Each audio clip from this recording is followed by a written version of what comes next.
kembali bersama kami, Jemaat Yesus Immanuel dan Emmanuel, dalam pelayanan firman. Selamat menikmati Tuhan Yesus pasti. Shalom. Terpuji bagi nama Tuhan. Shalom. Salam sejahtera buat kita semua. Betapa baiknya Tuhan dalam kehidupan kita yang memberikan hari ini kepada saya dan saudara. Hujan melanda kota Manado. Banjir ada di mana-mana beberapa hari yang lalu. Tapi hari ini Tuhan berikan kita kesempatan untuk berbakti memuliakan nama Tuhan. Dia berikan kepada kita cuaca cerah. Tadi pagi sudah hujan lebat. Saya berdoa kepada Tuhan, Tuhan, berikanlah kesempatan jemaat-Mu untuk beribadah. Karena hari ini adalah hari untuk beribadah. Saya percaya bukan hanya saya yang berdoa demikian. Jemaat pun pasti berdoa demikian. Hamba-hamba Tuhan di banyak tempat pun pasti berdoa demikian. Jemaat di banyak tempat pun berdoa demikian. Dan Tuhan jawab doa kita. Hari ini kita ada dalam Ka'bah Tuhan untuk memuji dan memuliakan nama Tuhan. Dan saatnya untuk kita mau dengar firman Tuhan. Saudara-saudara, tema kita dari minggu yang lalu adalah ketika sangkakala berbunyi. Saudara, penjelasan tentang bunyi sangkakala ini, dia ada 3 bagian besar.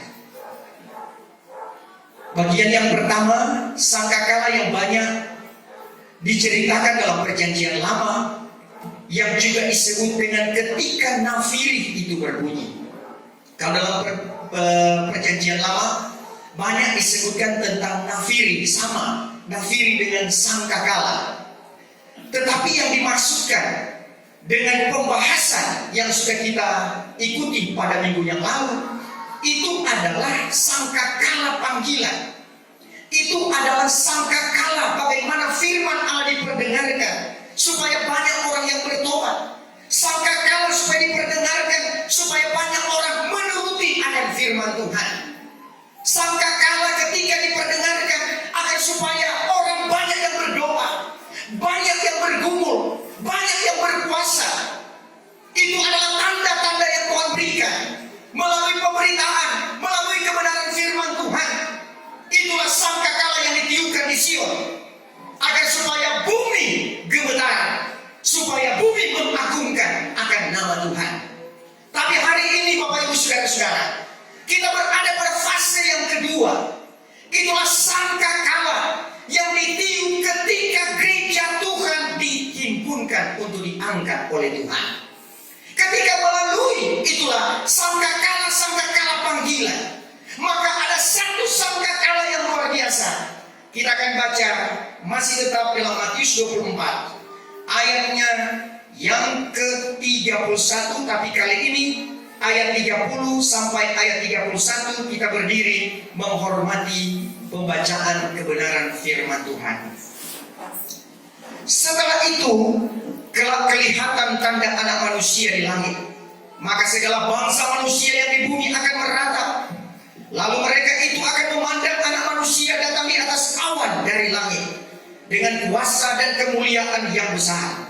Maka ia pun akan menyuruhkan malaikat yang meniup sangkakala yang besar bunyinya, dan akan menghimpunkan sekalian orangnya yang terpilih daripada keempat penjuru alam, yaitu dari tepi langit sampai ke tepinya yang lain. Terima kasih. Dipersilakan duduk kembali.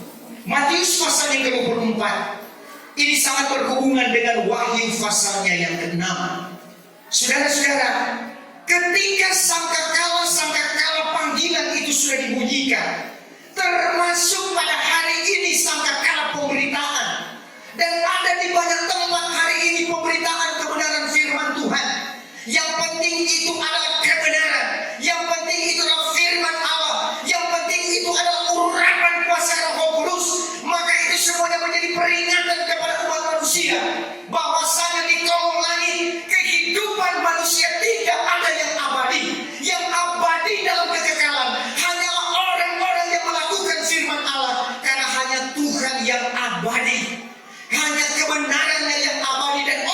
bersama Dia, itu kelak akan berada pada keabadian. Sebab itu firman Tuhan berkata, dunia ini akan lenyap. 1 Yahya pasal yang kedua, ayatnya yang ke-17. 1 Yohanes 2 ayat yang ke-17. 1 Yahya pasal 2 ayat 17. Maka dunia ini lenyap, demikian juga keinginan duniawi, tetapi orang yang melakukan kehendak Allah kekal selama-lamanya. Saudara, ini adalah perjanjian Tuhan. Kita percaya ada kekekalan. Amin. Tetapi kita pun harus percaya bahwa dunia ini tidak ada yang abadi. Hanya kekekalan di dalam kebenaran firman Tuhan. Tuhan memberikan tanda-tanda kepada kita. Kapan waktu untuk kita berbuat sesuatu. Kapan waktu untuk kita menghampiri hadiratnya. Lewat doa, lewat persekutuan, lewat pergumulan, lewat puasa. Saudara-saudara, karena kita sementara diperhadapkan dengan satu perjanjian, waktu yang telah ditentukan oleh Tuhan. Matius 24 ayat 30 sampai ayat yang ke-31. Saudara-saudara, ketika sangkakala ini berbunyi, maka dikatakan Dia akan menghimpunkan akan orang. Ayat yang ke-31 dia katakan, Ia pun akan menyuruhkan malaikatnya meniup sangkakala yang besar bunyinya, dan akan menghimpunkan sekalian orangnya yang terpilih daripada keempat penjuru alam, yaitu dari tepi langit sampai ke tepinya yang lain itu. Sebab itu Bapak Ibu Saudara, tidak sia-sia ketika kedatangan Tuhan Yesus Kristus, Dia membawa itulah anugerah dan kebenaran. Ketika gagal masa perjanjian lama untuk sampai kepada sempurna, dalam Ibrani pasalnya yang ke-8, ya, maka datanglah anaknya sendiri. Karena para nabi-nabi, para imam-imam itu tidak mampu untuk membawa sampai kepada puncaknya. Bapa di sorga yang menyuruhkan, itulah anaknya yang tunggal, membawa anugerah dan kebenaran itu adalah memberikan satu anugerah kemurahan Tuhan di dalam setiap kehidupan kita. Sebab itu suara daripada Tuhan sebagai sinyal, sebagai tanda untuk menjadi peringatan kepada kita umat manusia, yang diawali dengan perkataan, bertobatlah kamu karena kerajaan surga sudah dekat. Itu adalah bunyi nafiri panggilan. Saudara-saudara, itu adalah bunyi nafiri memanggil setiap orang supaya datang kepadanya, supaya menghormati Dia, menghormati anak itu. Karena dalam dunia ini, saudara, keadaan itu dengan gejolak yang begitu silih berganti. Mazmur pasal yang kedua katakan, hormatilah anak itu supaya jangan ia murka. Haleluya, saudara. Mazmur pasal yang kedua, Mazmur pasal 2 ayat 12. Hormatilah anak itu supaya jangan ia murka, dan kamu telah binasa di jalan. Apabila murkanya bernyala-nyala sedikit juga, berbahagialah kiranya segala orang yang percaya akan Dia. Hormati anak itu. Hari ini kita menghormati Dia. Amin. Kalau kita menghormati Dia, kita memuliakan nama Tuhan. Ketika Dia berikan waktu dan kesempatan untuk kita di hari Minggu ini untuk beribadah kepada Tuhan, kita hormati Dia. Kita bukan hormati harinya, tapi kita hormati Tuhan di dalam ibadah raya ini. Dikatakan ibadah raya karena hari Minggu itu adalah hari beribadah seluruh umat Kristen. Sebab itu dikatakan ibadah raya, ya, di hari Minggu. Karena di hari Minggu inilah orang Kristen secara umum itu beribadah memuliakan akan nama Tuhan. Kita tinggalkan semua kesibukan kita, kita tinggalkan segala pekerjaan kita, kita tinggalkan semua tugas-tugas sehari-harinya kita. Tapi saat ini yang disebut Dia adalah perhentian yang sebenarnya. Kita datang kepada Dia karena sinyal Tuhan berikan kepada kita. Tanda dengan sangkakala panggilan itu menjadi bagian kehidupan saya dan saudara. di Tuhan. Saudara-saudara, ketika kita mempersiapkan lewat tanda-tanda, lewat bunyi sangkakala panggilan untuk membawa kita kepada pertobatan, membawa kita kepada lahir baru, membawa kita kepada anugerah yang sesuai Kisah 2 ayat 38, kita akan berhadapan dengan bagian yang kedua ini, yaitulah sangkakala ketika gereja Tuhan dihimpunkan oleh Tuhan.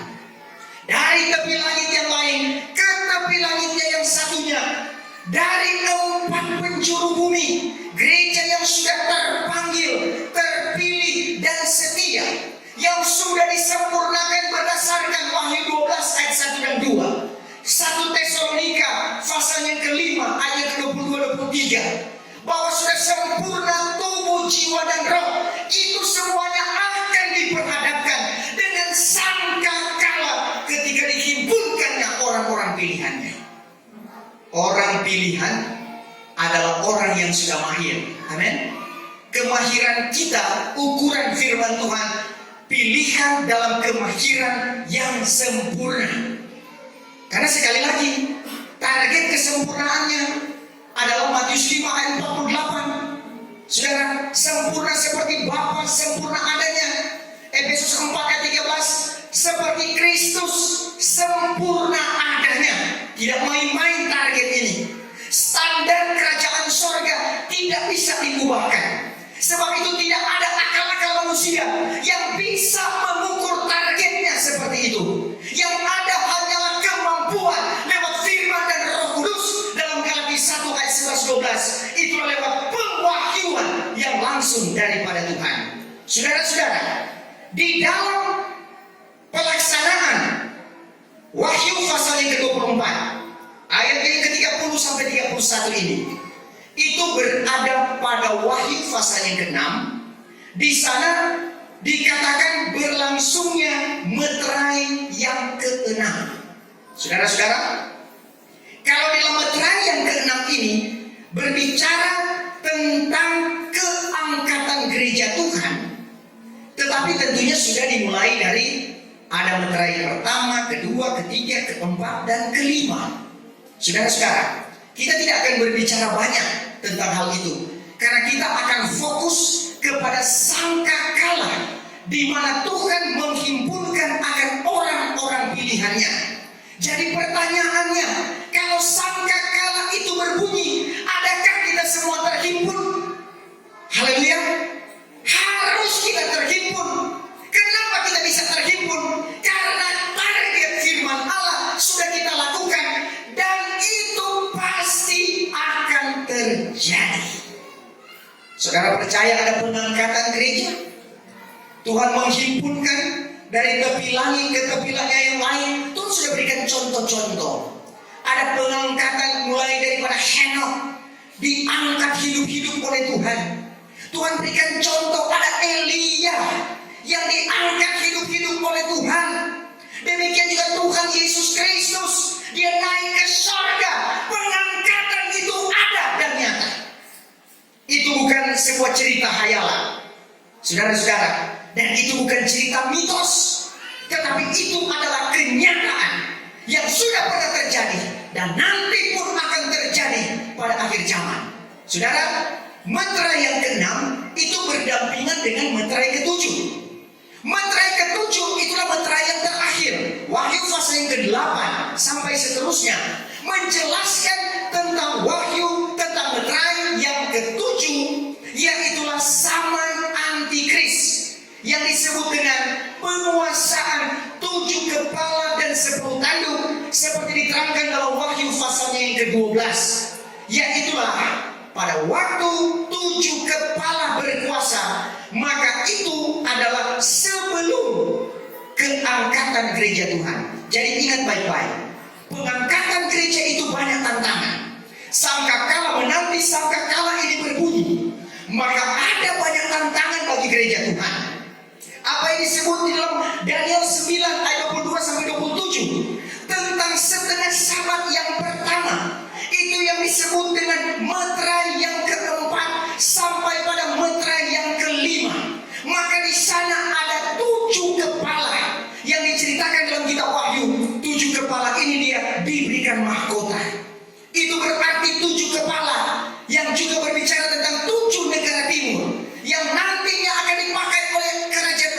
antikris. Bahkan sekarang ini rintik-rintiknya sudah semakin nyata bahwasannya penguasaan itu sementara terjadi.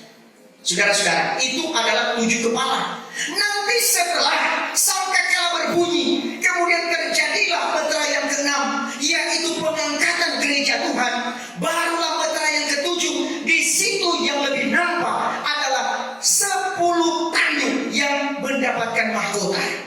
Berarti 10 tanduk itu bicara tentang 10 negara barat yang nantinya akan dipakai oleh kerajaan antikris. Untuk apa? Untuk menguasai dunia ini yang sekarang sementara gejolaknya sementara terjadi. Bukan rahasia lagi, saudara. Soal politik, soal ekonomi, soal agama sekarang sudah tidak rahasia lagi. Tentang keadaan-keadaan yang sementara terjadi, perubahan-perubahan menuju nanti kepada zaman antikris. Tetapi kita melihat sekali lagi, kita masih fokus dalam sangkakala penjelasan bagian yang kedua ini, yaitu ketika gereja Tuhan disendirikan oleh Tuhan. Saudara, kalau tantangan sebelum pelaksanaan sangkakala ini, mulai dari meterai yang keempat, meterai yang kelima, saudara, karena di sana juga akan terjadi yaitu pemeteraian, mulai dari pemeteraian 144.000. Itulah anak laki-laki yang diceritakan dalam Wahyu pasal yang ke-7, yang nantinya, saudara, ketika pada meterai yang ke-6, itulah hari yang pertama, maka 144.000 teruna yang dilahirkan, ya 144.000 anak laki-laki yang dilahirkan oleh 144.000 perawan yang suci, saudara-saudara, yang disebut dengan gereja yang mulia. Itu 144.000 anak perempuan. Itu sudah disiapkan oleh Tuhan. Itu bukan disiapkan oleh manusia. Orang bisa berpikir, adakah itu terjadi demikian? Saudara-saudara, Tuhan berkata, kepadaku tidak ada perkara yang mustahil. Segala sesuatu dinyatakan oleh Tuhan sesuai dengan kebenarannya. Untuk apa 144.000 ini? Dia melahirkan 144.000 anak laki-laki yang kemudian dalam Wahyu 12 diterangkan bahwa dia akan disambar oleh 144.000 malaikat sorga menuju ke aras Allah, dan kemudian di sana langsung menjadi teruna-teruna yang gagah perkasa. Saudara-saudara, kalau firman Tuhan menyatakan sama di dalam perjanjian lama, dinyatakan saudara-saudara bahwa sebelum pun perempuan itu melahirkan, sebelum dia merasakan sakit, dia sudah melahirkan, ya, seorang anak, dan itu adalah benar dinyatakan oleh firman Tuhan terjadi pada masa kelahiran 144.000 anak laki-laki yang disambar ke aras Allah dan langsung menjadi teruna yang akan bersama-sama dengan Tuhan Yesus Kristus, bersama dengan malaikat, itulah penghulu malaikat, itulah Mikael, yang akan berperang melawan Lucifer. Itu ada dalam Wahyu pasal yang ke-12, saudara. Dan di sana terjadi peperangan. Tentunya iblis tidak akan pernah menang. Ingat sekarang, iblis dia masih turun naik bumi dan sorga. Kenapa? Di bumi dia menggoda manusia supaya jatuh dalam dosa. Kalau di sorga dia menggoda malaikat-malaikat agar supaya malaikat itu jatuh. Firman Tuhan berkata, malaikat kalau dia jatuh, sekali dia jatuh tidak ada pengampunan bagi dia. Itu akan menjadi antek-anteknya daripada Lucifer. Dia akan menjadi anak buahnya, laskarnya Lucifer. Sehingga mereka itulah yang sampai saat ini mengganggu manusia. Dan nanti akan ada kejatuhan lagi yang besar. Dalam Wahyu 12, itulah sepertiga malaikat sorga yang nantinya akan diseret oleh ekor daripada naga yang besar itu, yang nantinya akan jatuh. Saudara-saudara, ini adalah sesuatu yang mungkin dalam pemikiran kita itu adalah kejadian-kejadian seperti dalam karangan-karangan, saudara-saudara, fantasi, cerita-cerita dan sebagainya. Tetapi sudah seperti itulah firman Tuhan katakan. Dan apa yang dia katakan itu adalah kebenaran adanya. Kalaupun dia katakan di akhir zaman, mulai saja daripada berlakunya, itulah meterai yang keempat. Sekarang adalah meterai yang keempat. Di dalam Wahyu pasal ke-6 menyatakan tentang di sana akan ada kematian, di sana ada bala sampah, di sana ada peperangan, di sana ada sakit penyakit. Saudara-saudara, itu sudah jelas. Sebab itu sekarang ini di meterai yang keempat, kata firman Tuhan, Wahyu pasalnya yang ke-6, ayatnya yang ke-8, ya. Dalam meterai yang keempat, Wahyu 6 ayat 8. Wahyu 6 ayat 8. Maka aku tampak adalah seekor kuda kelabu, dan orang yang duduk di atasnya itu maut namanya, dan Allah maut itu pun mengikut sertanya. Maka kepada keduanya itu dikaruniakan kuasa atas seperempat bumi, akan membunuh dengan Diberikan kuasa atas seperempat bumi, akan membunuh dengan pedang, akan membunuh dengan pedang, itulah peperangan, dan dengan kelaparan, kelaparan jasmani, kelaparan rohani, dan dengan maut, itulah kematian akibat bala sampah, sakit penyakit, termasuk COVID-19. dan dengan binatang buas-buas di Binatang bumi. buas-buas di bumi, itulah orang-orang yang jahat, negara-negara yang jahat, saudara-saudara, bangsa-bangsa yang tidak berperi kemanusiaan dan sebagainya. Inilah kejahatan besar yang sementara terjadi di dunia akhir zaman. Seperempat bumi harus lenyap. Sebab itu kalau ribuan orang sementara mati dalam waktu singkat hari-hari ini, itu berarti sementara mempercepat untuk memenuhi kuota seperempat bumi harus mati. Amin, saudara. Tetapi kepada saya dan saudara, kita dipersiapkan satu kehidupan. Kalaupun Tuhan berkenan kita sampai kepada keangkatan gereja, puji Tuhan, haleluya. Saudara masih percaya ada keangkatan gereja? Amin. Saudara, itu adalah firman Tuhan dan tak dapat tiada. Itu harus jadi. Tetapi sebelum semuanya itu nyata jadi, maka Tuhan mengatur akan orang-orang pilihannya dalam memasuki itulah tahap demi tahap menuju ke sana, termasuk pemeteraian 144.000. Kemudian gereja Tuhan yang mulia dan yang kurang mulia. Nah ini saudara-saudara, apa yang dimaksudkan dengan gereja yang mulia dan gereja yang kurang mulia? Gereja yang mulia adalah 144.000 perempuan yang dipilih oleh Tuhan untuk melahirkan 144.000 anak laki-laki. Mereka itu dikandung oleh Roh sama seperti Maria.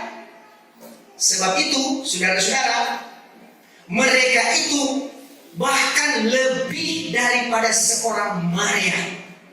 Kekudusan kesuciannya, mereka bebas daripada 3 hal, yaitulah tubuh, jiwa, dan roh. Dikuduskan oleh Tuhan. Mereka terlepas dari ketiga macam keinginan. Itulah keinginan tubuh, jiwa, dan roh. Sehingga ada kekudusan kesucian ini untuk dikandung oleh roh lebih daripada seorang Maria. Saudara, penjelasan seperti ini kalau kita hanya mendengar sepintas saja, ini sepertinya sesuatu hal yang apakah ada? Apalagi sekarang, apakah ada? Itulah kesucian seperti itu. Karena salah satunya perempuan ini tidak disentuh oleh laki-laki. Haleluya saudara. Ada di antara sini yang mau jadi salah satu dari 144.000 anak perawan yang suci, tidak pernah minum obat, Tidak pernah, apalagi ke dukun. Oh, tidak pernah. Tidak diberikan pengajaran yang salah. Saudara, tubuh, jiwa, dan roh itu terbebaskan. Dan itu dipelihara oleh Tuhan. 144.000 banyaknya. Sesuai dengan ketetapan 12 suku bangsa Israel.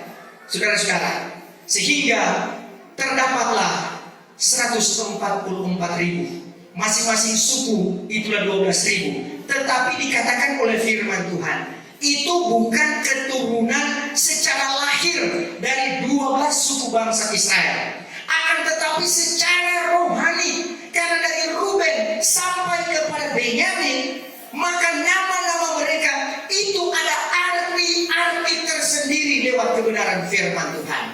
Dari Ruben, saudara-saudara, sebagai orang yang dipilih oleh Tuhan, sampai kepada Benyamin sebagai anak tangan kanan Allah. Kalau Ruben itu adalah anak laki-laki Allah, saudara-saudara. Dan itu menunjukkan kepada 144.000 yang dikatakan mulai dari dia sebagai anak laki-laki Allah sampai kepada Benyamin itu sebagai anak tangan kanan Allah.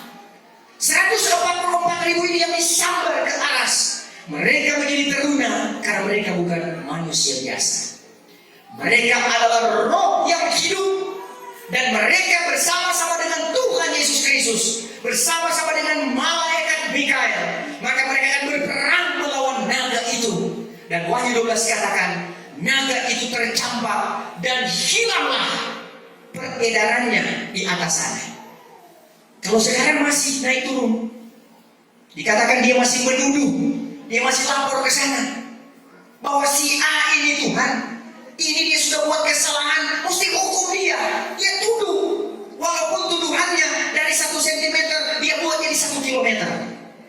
Itu kerjanya kuasa kegelapan, saudara. Tetapi Tuhan memberikan firman-Nya, diberikanlah tugas kepada hamba-hamba Tuhan, jemaat-jemaat yang potensial, untuk memberitakan akan kebenaran, memberitakan tentang sorga, memberitakan tentang keselamatan. Karena iblis sementara mencari daya upaya untuk meminta saya dan saudara.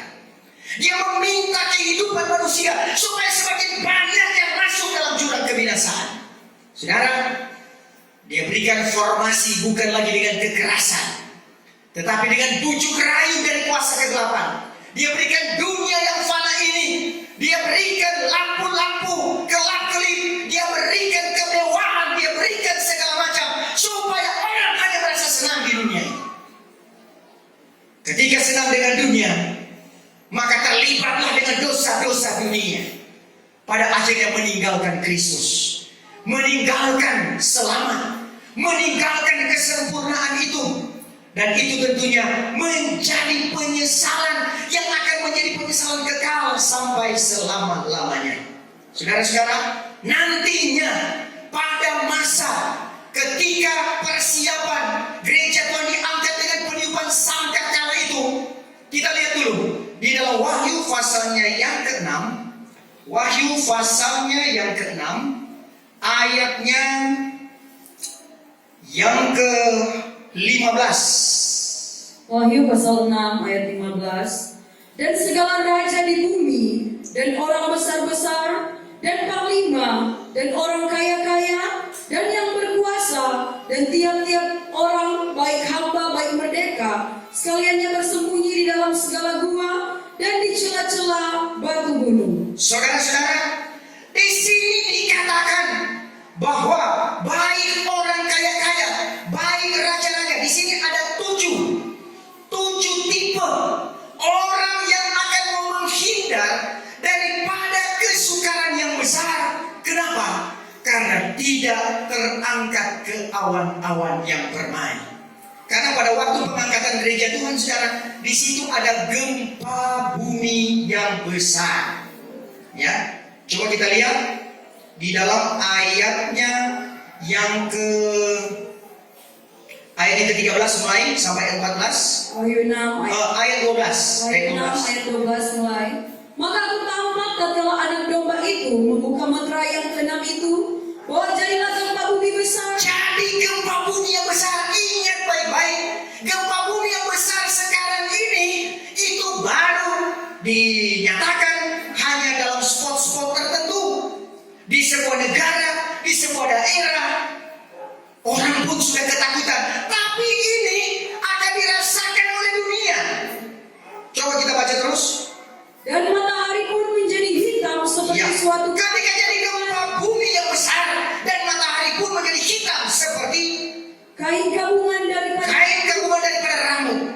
dan bulan semata-mata menjadi seperti darah, bulan menjadi seperti darah, dan segala bintang di langit sudah gugur ke bumi, seperti pohon ara yang menurunkan buah buruknya tatkala digoncang oleh angin yang besar. Saudara-saudara, tiga benda langit ini adalah menjadi saksi. Saksi di sorga, ada saksi di langit, dan ada saksi di bumi. Itu dalam kitab 1 Yahya pasalnya yang kelima. Nah, saksi yang di langit itu dinyatakan tentang matahari, bulan, dan bintang. Akan tetapi saudara, yang dimaksudkan di dalam ayat ini bukan matahari sebagaimana yang kita lihat itu yang akan dikelamkan.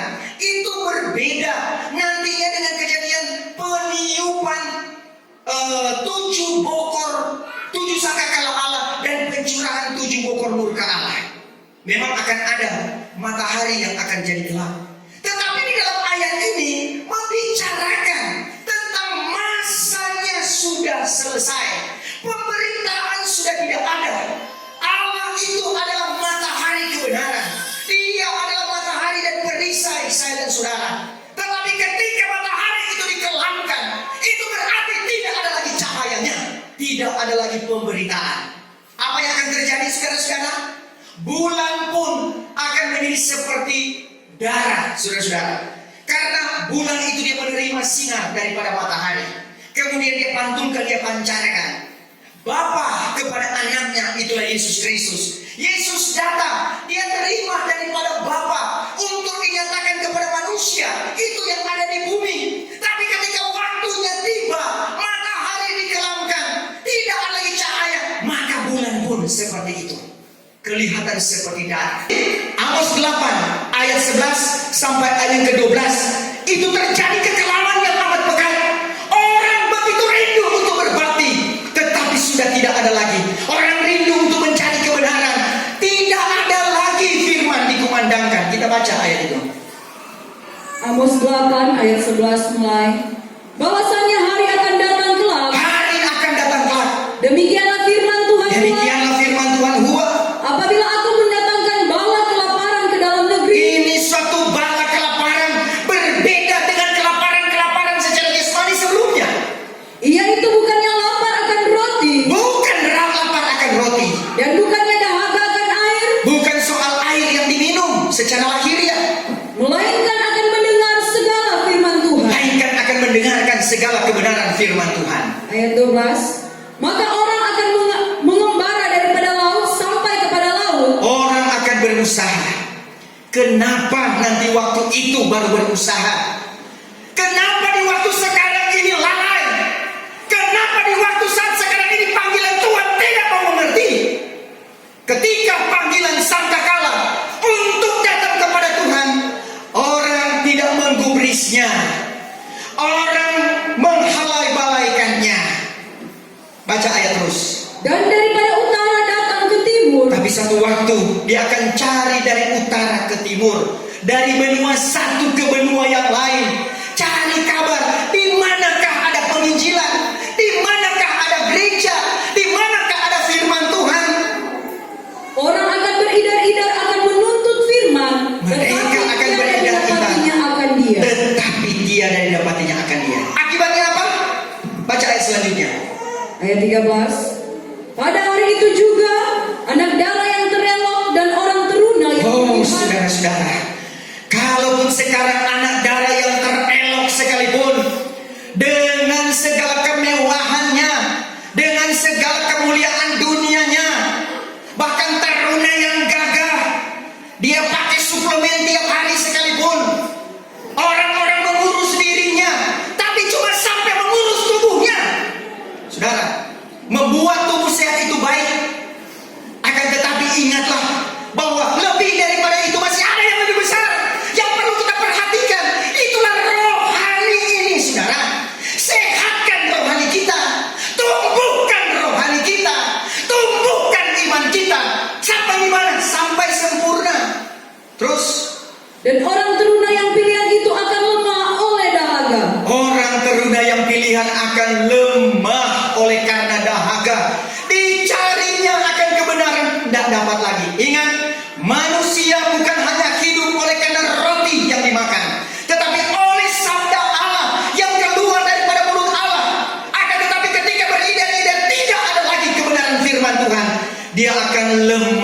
oleh sebab dahaga. Kuasa Roh Kudus tidak bisa dimilikinya lagi. Kalau sekarang kita masih disuruh merebut kuasa Roh Kudus, masih terbuka lebar. Tuhan, baptiskan aku dengan Roh Kudus-Mu, penuhi aku dengan Roh Kudus-Mu. Semua itu disediakan oleh Tuhan kepada kita. Makan firman Tuhan sebanyak-banyaknya untuk memenuhi, itulah jiwa saya dan saudara. Tapi masa itu orang akan lemah dan dahaga. Mereka sudah rindu sekali untuk bersekutu dengan Tuhan. Berapa waktu yang lalu Tuhan memberikan peringatan kepada kita. Pada waktu kita tidak bisa beribadah di gereja oleh karena COVID-19, itu sebetulnya tanda-tanda yang Tuhan berikan. Itu sebetulnya adalah sesuatu yang harus menjadi perhatian saya dan saudara. Baru beberapa minggu udah masuk gereja, jemaat sudah bilang, kalau boleh kita masuk gereja, kalau boleh ibadah di gereja. Sudah rindu untuk beribadah di gereja. Tapi pada masanya nanti, mau cari pun tidak akan dapat.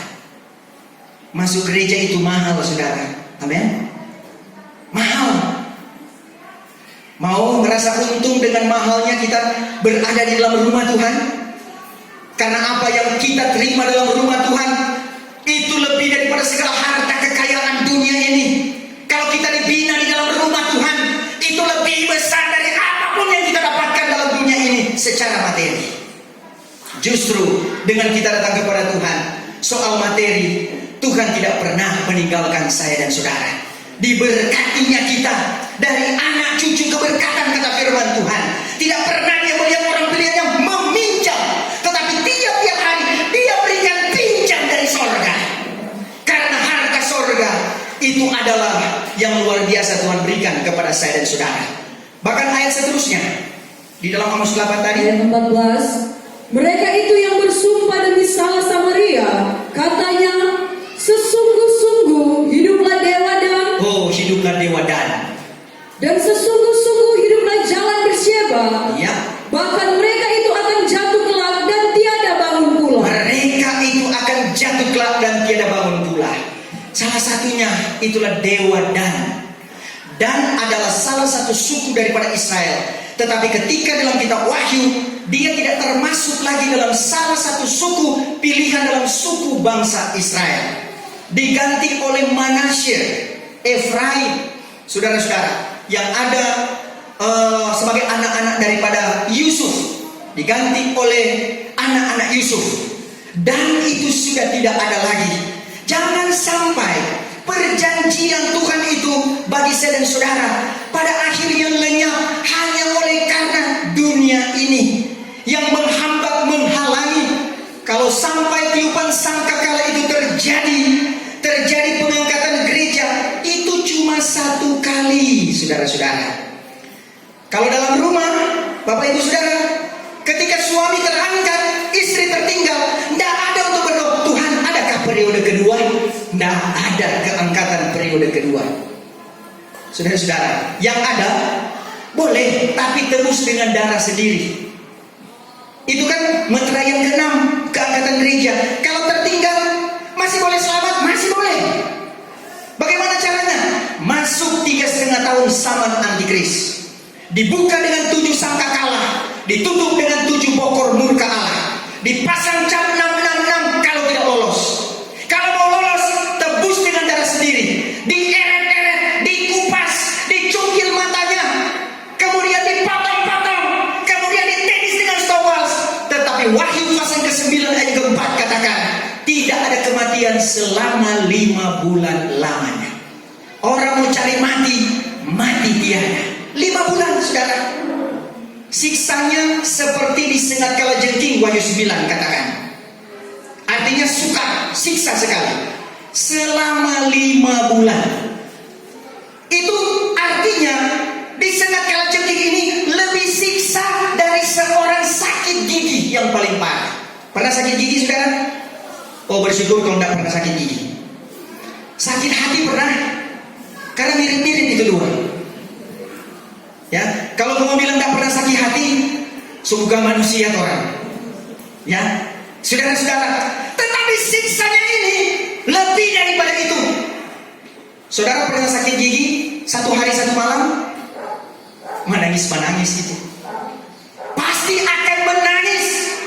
Mungkin juga akan berteriak. Itu akan terjadi. Orang Manado bilang, tak sontong sedikit tapi lah besar. Jangan coba-coba sentuh itu, saudara. Apalagi salah bicara. Oh saudara, salah bicara kepada orang yang sakit gigi sama dengan membangunkan singa yang sementara tidur.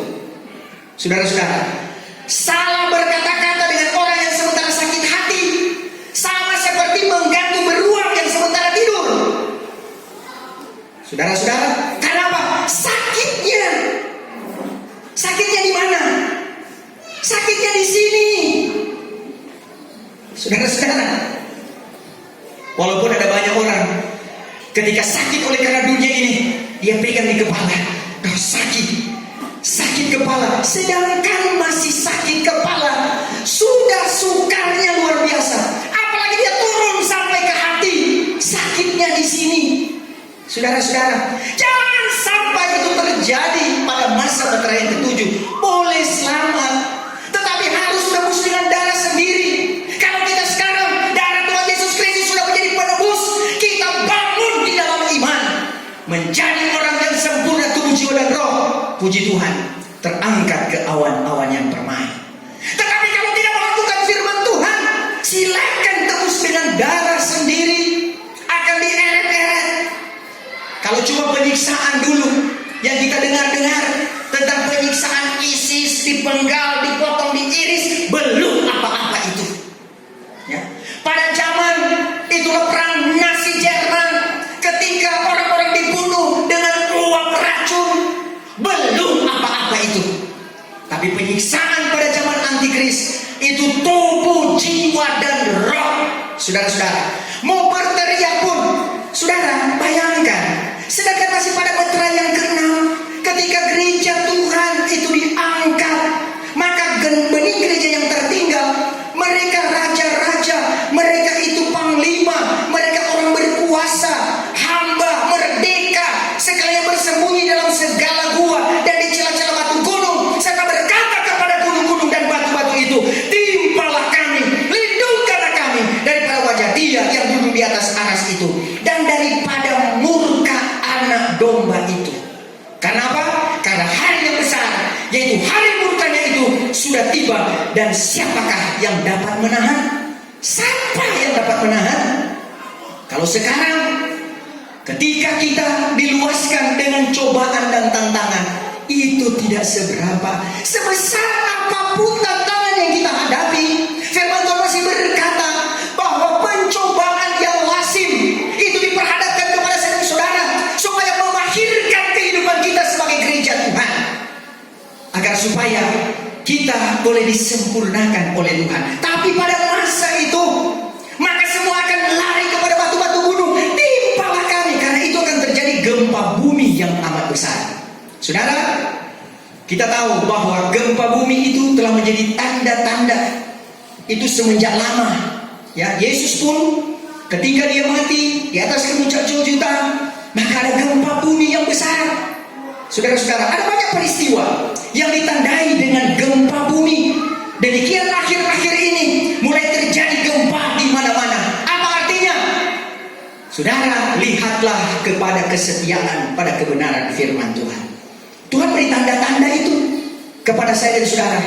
Dan ketika kita memahami itu semuanya, maka kita bisa merawat kehidupan rohani saya dan saudara, yang di dalamnya kita bukan menjadi seperti teruna yang akhirnya lemah dan tidak berdaya, akan tetapi saya dan saudara akan menjadi orang yang dikuatkan oleh Tuhan.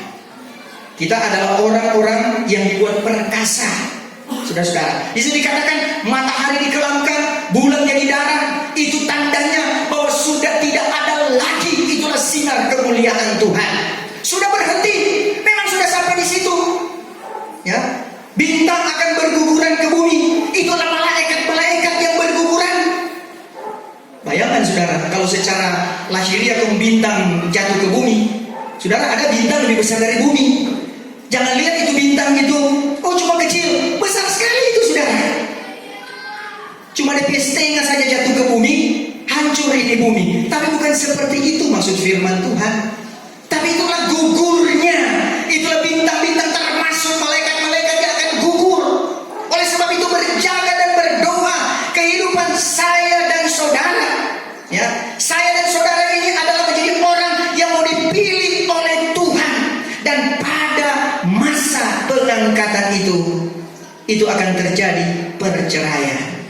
Itulah yang disebut dengan perceraian.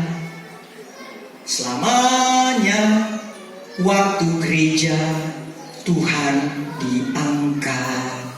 Saudara, bukan cuma sekedar lagu. Matius pasalnya yang ke-10 ayat 35. Matius 10 ayat 35. Matius 10 ayat 35. Karena aku datang menceraikan orang dengan bapaknya, dan anak yang perempuan dengan ibunya, dan menantu yang perempuan dengan menantunya. Ayat 36. Dan orang yang serumahnya masing-masing akan menjadi seterunya. Oh saudara-saudara, pada masa hari-hari yang ditentukan oleh Tuhan untuk yang dikatakan peniupan sangkakala pengangkatan gereja Tuhan, maka akan sampai kepada perpisahan.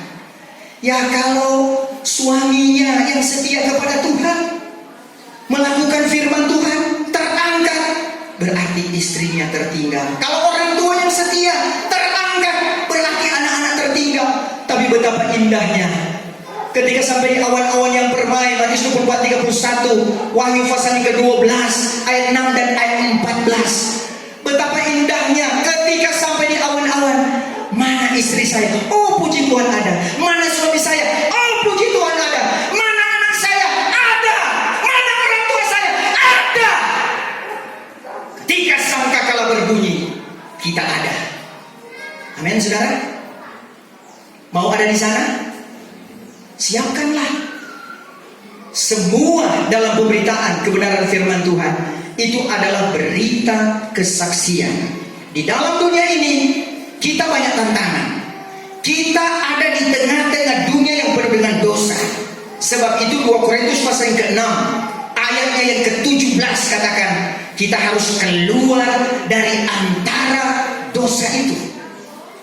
Coba kita baca 2 Korintus 6 ayat 17. Sebab itu keluarlah kamu dari antara orang kafir. Keluarlah kamu dari antara orang kafir dengan keadaan kekafiran itu. Dan bercerailah kamu, kata firman Tuhan. Dan jangan menyentuh barang yang najis. Dan jangan menyentuh barang yang najis. Maka aku akan menyambut kamu. Maka aku akan menyambut kamu. Mau kuduskan hati kita saudara, mau sucikan kehidupan kita, jangan sentuh barang yang najis. Saudara-saudara, apa itu kenajisan? Itu dosa. Kalau yang kita sentuh itu menjadikan dosa, jangan saudara-saudara. Kalau apa yang kita kerjakan itu menjadi dosa, jangan. Apa yang kita pikirkan menjadi dosa, jangan. Apa yang kita lakukan itu mendukakan hati Tuhan, jangan. Itu semua adalah barang-barang yang najis. Baik lewat mata, baik lewat hati kita, baik lewat perbuatan kita. Sebab itu perlu ada kesucian. Itulah tubuh, jiwa dan roh. Kesucian perkataan kita, hati kita dan pikiran kita. Saudara-saudara, 1 Yahya 2 ayat ke-27, 3 keinginan mata, keinginan tubuh dan hidup dengan jemawa itu bukan daripada Tuhan, melainkan daripada dunia ini. Itu kata firman Tuhan. Banyak hal yang Tuhan perlu koreksi dalam hidup kita. Banyak hal yang perlu kita atur saudara, karena kita belum sempurna. Untuk menuju kepada sempurna, saudara-saudara, jikalau yang dibutuhkan adalah 10 meter, tetapi yang ada itu adalah 20 meter, berarti potong itu yang 10 meter. Orang akan bilang, aduh sayang sekali 10 meternya dibuang. Tapi memang harus demikian. Mungkin kalau potong cepat sekali untuk potong, tapi kalau Tuhan skap, diketam, saudara, kalau yang dibutuhkan cuma 5 cm, dia itu ada 7 cm, maka yang 2 cm itu akan diskap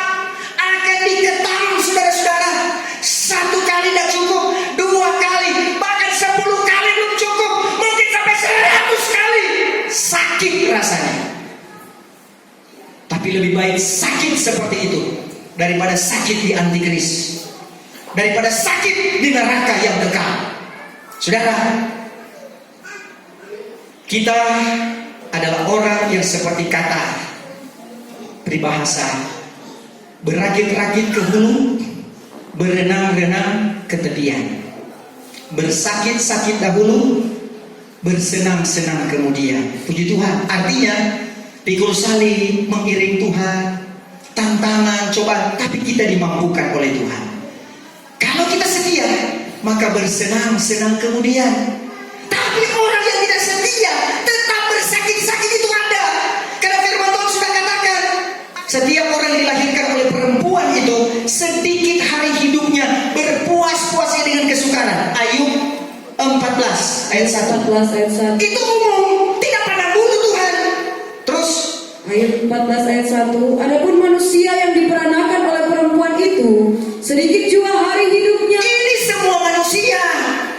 dan berpuas-puas ia dengan kesukaran. Amin, saudara. Berpuas dengan kesukaran berarti bukan cuma 1, 2, atau 3. Kalau berpuas-puas sampai suruh Tuhan, so banyak sekali ini. Tuhan, sudah sakit sekali ini Tuhan. Tapi firman Tuhan berkata seperti itu. Tapi kalau kita lolos, maka dikatakan bersenang-senang kemudian. Tapi sudah bersakit-sakit, tetapi tidak mengenal firman Allah, tidak setia kepada Tuhan, sudah bersakit-sakit dahulu, mati kemudian. Artinya binasa kekal untuk selama-lamanya. Jangan sampai kita seperti itu. Firman Tuhan katakan di Efesus pasal yang ke-5, bahwasanya hendaklah kamu, jangan kamu bodoh, mengertilah apa kehendak Allah, bangkit dari tidur, dan bangun dari tidur, bangkit dari antara orang mati. Efesus pasal yang ke-5 ayatnya yang ke Efesus 5 ayat 14. 14. Itulah sebabnya kata firman, bangunlah hai engkau yang tidur, Bangun engkau yang tidur rohani. dan bangkitlah dari antara orang mati. Orang yang mati rohani tidak pernah menggubris akan kebenaran, tidak pernah memperhatikan firman Tuhan. Bangkit dari kematian imanmu. Maka Kristus akan bercahaya atasmu. Kalau kita mau bangkit berusaha kepada Tuhan, Kristus akan bercahaya. Itu artinya bersakit-sakit dahulu, maka bersenang-senang kemudian. Mau suka senang di mana, saudara? Senang di awan-awan, senang di awang-awangan pesta 75 hari, senang di 1000 tahun masa damai, ataupun senang di Firdaus ketika Tuhan panggil lewat kematian. Firdaus itu adalah tempat yang senang. Haleluya, saudara. Dan puncaknya baru Yerusalem baru turun dari sorga, kekal untuk selama-lamanya. Senang sekali. Mari kita bandingkan kesenangan yang kekal dengan hidup yang fana ini. Saudara mau hidup berapa tahun di dalam dunia ini? Mau 200 tahun? Saudara, kalau saya bilang Tuhan jangan sampai 200 tahun. Sedangkan 100 tahun saja sudah tahu sudah seperti apa, karena sudah ditentukan oleh firman Tuhan. Hidup manusia 70 tahun, Mazmur 90 ayat 10. Kalau dia kuat 80 tahun. Selebih daripada itu boleh, tapi kesukaran jua. Tinggal begini, ya. Tinggal di kursi roda. Kesukaran jua. 70-80 tahun sudah banyak orang yang di kursi roda. Sudah banyak, walaupun belum semua. Apalagi 100 tahun. Nah, kalau antara 100 tahun mau minta lagi sampai 200 tahun, susah sekali untuk keluar dari kamu atau. Saudara-saudara, hidup ini singkat. Buatlah benar dalam kebenaran firman Tuhan untuk mendapatkan Yerusalem baru yang kekal selama-lamanya. Apa yang kita usahakan dalam dunia ini hanya untuk hidup yang singkat ini. Tetapi jangan lupa, usahakanlah yang terbaik untuk jiwa rohani kita untuk mendapatkan kehidupan yang kekal. Jangan turut dunia ini dengan dosanya, tapi turutlah kebenaran firman Tuhan dengan kebenarannya. Maka Tuhan memberkati dan menjanjikan kepada kita ada sangkakala yang berbunyi, yaitu untuk menghimpunkan akan orang-orang pilihannya untuk masuk di dalam pesta anak domba. Itulah 3,5 tahun, 1260 hari berada di awan-awan yang permai. Puji Tuhan, Tuhan Yesus memberkati kita semua. Minggu yang akan datang, bagian yang ketiga, yang itulah